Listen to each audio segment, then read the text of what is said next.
సంతాన ప్రాప్తిరస్తు ఈ రోజున థియేటర్లో కూర్చొని ప్రేక్షకుల మధ్య కూర్చొని చూస్తుంటే వాళ్ళ ఆనందము, వాళ్ళ యొక్క ఫీలింగ్స్, వాళ్ళ యొక్క రియాక్షన్ చూస్తుంటే మాకు చాలా సంతోషం అనిపించింది. మేము ఆశించిన మేరకు సినిమా విజయవంతం అవుతున్నది. మంచి కాన్సెప్టు, ఒక ఒక ఒక చిన్న సినిమా కానీ ఒక మంచి మెసేజ్తో వచ్చినటువంటి సినిమా కాబట్టి ప్రేక్షకులు తప్పకుండా ఆదరిస్తారని, ఈ సినిమాను విజయవంతం చేస్తారని చెప్పేసి మాకు ఖచ్చితంగా ఒక అంచనా కలుగుతున్నది. ఇప్పుడు ఈ షోలో చూసినటువంటి ప్రేక్షకులు మాత్రం చాలా బాగా ఎంజాయ్ చేశారు.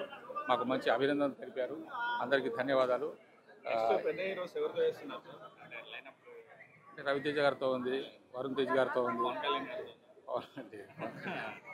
ఉన్నాయి 4-5 సినిమాలు ఉన్నాయి. ఇప్పుడు రేపు ఈ డిసెంబర్ 31 కల్లా ఇంకో 4 సినిమాలు రిలీజ్ కొన్నాయి. Thank you. ఇప్పుడైతే లేవు, నా వరకైతే లేవు. మీకు ఎవరితో చేయాలండి? అలాంటిది ఏం చేస్తారు, ఎవరితోనే చేస్తారు, మీతోనే చేస్తారు. కొంతమందికి అభిమానులు ఉంటారు కదా, అదేం లేదు సార్. నాకు ఇప్పుడు డైరెక్టర్ గారు నన్ను పిలిచి, ప్రొడ్యూసర్ గారు నన్ను పిలిచి మీకు ఈ వేషం ఉంది అంటే చేయడమే తప్ప. అంటే ఏ డైరెక్టర్తో తీయాలని? ఆల్ డైరెక్టర్స్ ఎవరైనా సరే, డైరెక్టర్ ఎవరైనా కావచ్చు. లేదు, రవితేజ గారి సినిమా ఒకటి ఉంది, సంక్రాంతికి రిలీజు. ఆ సినిమా పేరు భర్త మహాశైలకు విజ్ఞప్తి. దాంట్లో మంచి క్యారెక్టర్.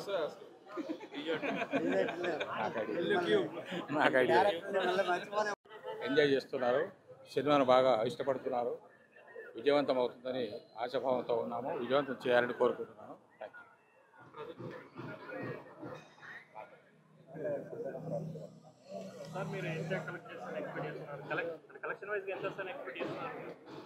అది ఇంకా మన చేతిలో లేదు, చూసే వాళ్ళ దాన్ని బట్టి ఉంటుంది. ఎక్స్పెక్టేషన్స్ వద్దు.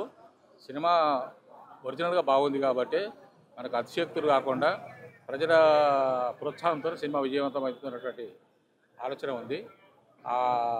ఆ విధంగా విజయవంతం అవుతుందని మాకు ఆకాంక్షిస్తున్నాను.